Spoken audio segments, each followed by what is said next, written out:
सभी पत्रकार बंधुओं को सबसे पहले पार्टी के केंद्रीय कार्यालय में स्वागत करते हैं। आज के इस संवाददाता सम्मेलन में हमारे बीच है पार्टी के केंद्रीय उपाध्यक्ष हसन अंसारी जी, पार्टी के केंद्रीय महासचिव राजेंद्र मेहता जी, पार्टी के वरीय नेता संथाल परगना के प्रभारी सनत सोरेन जी, मुख्य रूप से राज्य के वर्तमान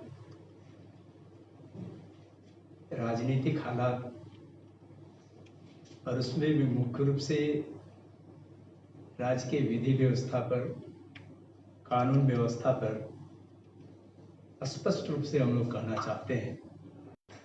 जो आंकड़े बताते हैं कि 29 महीने में झारखंड में व्यवस्था बेकाबू हो गया है, शासन पर से लोगों का विश्वास उठ गया है और अपराधी बेलगाम हो गए हैं। ये केवल कहने मात्र का नहीं बल्कि आंकड़े बताते हैं। 29 महीने में हत्या की 4425, दुष्कर्म के 4079 और लूट डकैती के 1955 घटनाएं हुई। कई मामले जिसको राजभवन भी चिंता जाहिर किया है और हाईकोर्ट ने भी गंभीर टिप्पणी की है कि यहाँ शासन व्यवस्था चौपट हो चुकी है। इन तमाम आंकड़ों के मुताबिक हम कह सकते हैं कि राज्य की विधि व्यवस्था बेकाबू हो गई है और लोगों का विश्वास खत्म हो गया। कानून व्यवस्था, खासकर गृह मंत्रालय हमारे मुख्यमंत्री के अधीन है। गृह मंत्री की प्राथमिकता में कानून व्यवस्था नहीं दिखाई पड़ता है। राज्य संगठित और असंगठित अपराध दोनों बढ़े हैं। अभी 5 महीने का हम आंकड़ा यदि लेते हैं, सिर्फ 5 महीने का, तो हत्याएं 705, बलात्कार 666, अपहरण 694, डकैती 44, लूट और छीनते 270 मामले दर्ज किए गए।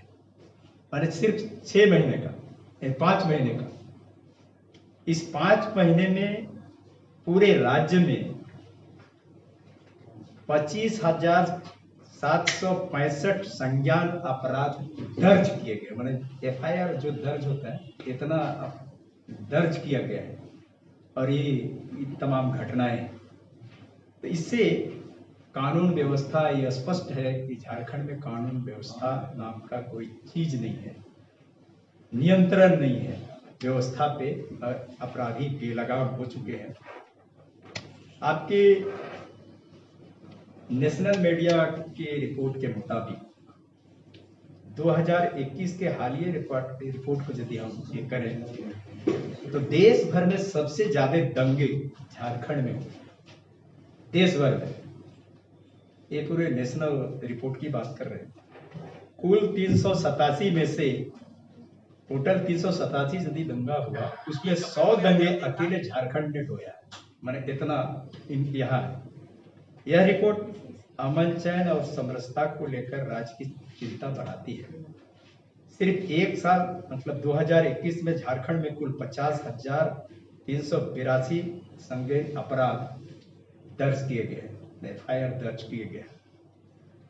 इन आंकड़ों को देखते हुए आजसू पार्टी पूरी गंभीरता से इस बात को रखना चाहती है। वर्तमान में जो राजनीतिक हालात है, एक तरफ अपराध का आंकड़ा बढ़ रहा है और सरकार के लोग घूम रहे हैं, तफरीह कर रहे हैं। कल कैबिनेट में कुछ निर्णय आए हैं। एक तो विशेष सत्र 5 तारीख को बुलाने की बात कही गई। पहले तो इस विशेष सत्र में विषय क्या है किन विषयों को लेकर के बुलाया गया है ये स्पष्ट नहीं दिखाई पड़ता है। दूसरा, पुराने पेंशन योजना को लागू करने के लिए घोषणा किया है सरकार ने कि 1 सितंबर से। इस विषय पर विस्तार से हमारे हसन जी रखें।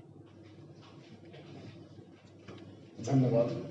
जैसा कि आज अखबारों के माध्यम से पता चला कि झारखंड सरकार ने पुराने पेंशन योजना को इस राज्य में पुनः लागू कर दिया है। वास्तविकता यह है कि पुरानी पेंशन योजना को तत्कालीन केंद्र सरकार, जिसके अभी ये एक पार्ट भी है कांग्रेस, मनमोहन सिंह की सरकार थी, उन्होंने ही हटाया था। बाद में यह आदेश हुआ कि पूरे देश स्तर पर पुनः पुराने पेंशन योजना को लागू किया जाए। अभी तक ये देश का पहला राज्य नहीं है, देश का ये चौथा राज्य है जिसने पुरानी पेंशन योजना लागू करने की घोषणा की है। तो इसलिए ये कोई नई बात नहीं है। अब रहा सवाल कि जो पुरानी पेंशन योजना लागू करने का सरकार ने घोषणा किया है उसमें बहुत सारा कॉम्प्लिकेशंस मौजूद है। मिसाल के तौर पर सरकार ने कहा है कि एनएसडीएल क्या है? नेशनल सिक्योरिटीज डिपॉजिटरी लिमिटेड, जिसके तहत सरकारी कर्मचारियों का मंथली सैलरी का पैसा प्राण के तहत, परमानेंट रिटायरमेंट अकाउंट नंबर के तहत उस अकाउंट में पैसा कटेगा, उसका अंशदान हर महीना डिडक्शन। अगर एनएसडीएल पैसा रिलीज नहीं करती है तो संबंधित कर्मचारी फिर किसी किस्म का दावा नहीं करेंगे। जो लायबिलिटीज किस पर थोप दिया? लायबिलिटीज वो सेवानिवृत्त कर्मचारी पर थोप दिया गया है। आखिर इसकी जिम्मेवारी कौन लेगा? अगर एनएसडीएल पैसा रिलीज नहीं करती है तो क्या ये सरकारी पेंशन पाने से वंचित रहेगा? तो इस तरह की कई और विसंगतियां हैं। और दूसरी सबसे बड़ी बात है कि जहां तक हमारी जानकारी है कि पुरानी पेंशन योजना के तहत फाइल में चीफ सेक्रेटरी झारखंड सरकार ने कुछ टिप्पणियां की थी। जनता ये जानना चाहती कि वो टिप्पणियां क्या थी और इसका निराकरण कैसे हुआ।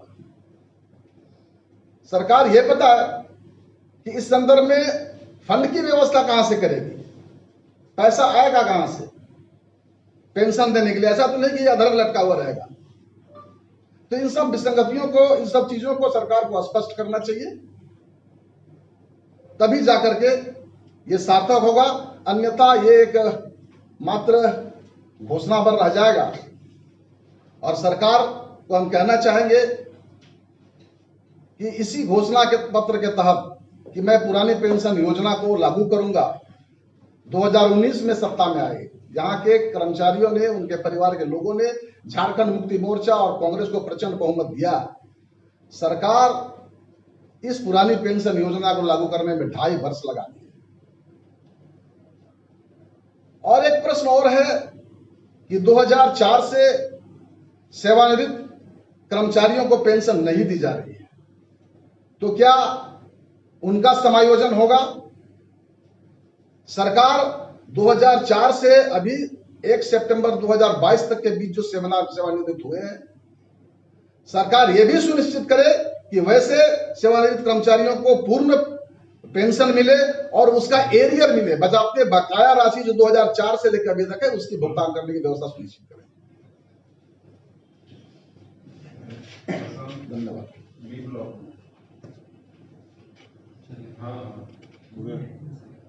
दादा, कल की कैबिनेट में एक और फैसला निर्णय लिया गया कि जो हालिया राजनीतिक हालात है उसके बीच में जेट फ्लाइट 1 महीने के लिए किराए पे खरीदा गया, जिसका किराया 2 करोड़ 60 लाख के आसपास, माफ कीजिएगा 2 करोड़ 6 लाख किराया भुगतान कर। क्या लगता है कि राज्य की जनता के पैसे का इस तरह से यूज करना है? ये जो 2 करोड़ 6 लाख रुपए जो आ रहे हैं, एक तरह से इसको कहें लूट माने, और सरकारी रूप से लूट को बढ़ावा देना, लूट में छूट, अपराध को बढ़ा रहे हैं उस अलग है, जो आंकड़े हम बताए। और इस तरह से अभी सिर्फ इलेक्शन कमीशन से रिपोर्ट आया है, यही बात आया है, क्या आया है ये भी नहीं पता है। और उस पे इस तरह का अफरा तफरी होना, पूरे राज्य में एक इस तरह का माहौल बनाना, अराजक माहौल बनाना, ये सरकारी तौर पे इस तरह के माहौल को प्रोत्साहित करना और लूट में छूट देना ही कर सकते हैं। एक सवाल है कि रिसोर्ट पॉलिटिक्स जो चल रहा है झारखंड में, इस पर आंसू का क्या स्टैंड है? क्या लगता है कि सरकार जो है क्यों डरी हुई है? और आपका जो सहयोगी दल है भाजपा, उन पर लगातार आरोप लग रहा है कि वो डरा रहे हैं, खरीद रहे हैं। इस पर क्या कहेंगे आंसू के? हर कोई, हर आदमी, हर व्यक्ति अपने घर में सबसे ज्यादा सुरक्षित महसूस करता है, हर व्यक्ति। अगर यहाँ की सरकार दूसरे के घर में सुरक्षित महसूस कर रहा है तो समझे कि कैसा है, आपका घर ही खतरा है। मतलब आपको अपने लोगों से डर है, आपके अपने लोगों से किन विषय पर डर है ये अपने तय करें, बताएं, स्पष्ट करें जनता के बीच। घर में क्यों डर है? सरकार आपकी, लॉ एंड ऑर्डर आपका, व्यवस्था आपका, इसका मतलब ये लगता है कि आपका विश्वास टूटा है। दूसरा सवाल है कि जिस प्रकार से जो है सत्ता पक्ष के लोग कह रहे हैं कि खरीद बिक्री का जो है बढ़ावा आप जिसके साथ गठबंधन में हैं उनके द्वारा किया जा रहा है, तो इस पर क्या कहेंगे? कि लगातार जो है झारखंड में विधायकों की खरीद बिक्री के मामले सामने आते हैं, इस पर क्या कहना है इसका? उस मामले को लेकर के पेपर में छपा है, न्यायिक प्रक्रिया चल रही है। जो भी इस बात सामने आएगी सब कुछ पता लगेगा कौन बिक रहा है, कौन खरीद रहा है। राज्यपाल दिल्ली गए हैं तो इस पर क्या है कि कुछ ऐसा लगता है कि आपको क्या है कि दिल्ली मानी काउंटर हो रहा है हेमंत सोरेन की विधायकी का बाबूलाल जी की विधायकी? देखिए, राज्यपाल का दिल्ली जाना चर्चा का विषय तो हम लोग के लिए नहीं, क्योंकि राज्यपाल निश्चित तौर पर केंद्र के साथ हमेशा ये में रहते हैं, रूटीन कार्य में गए। मैंने हम काउंटर बाबूलाल जी की विधायकी और हेमंत सोरेन की विधायकी, क्या दोनों बीच काउंटर चल रहा है?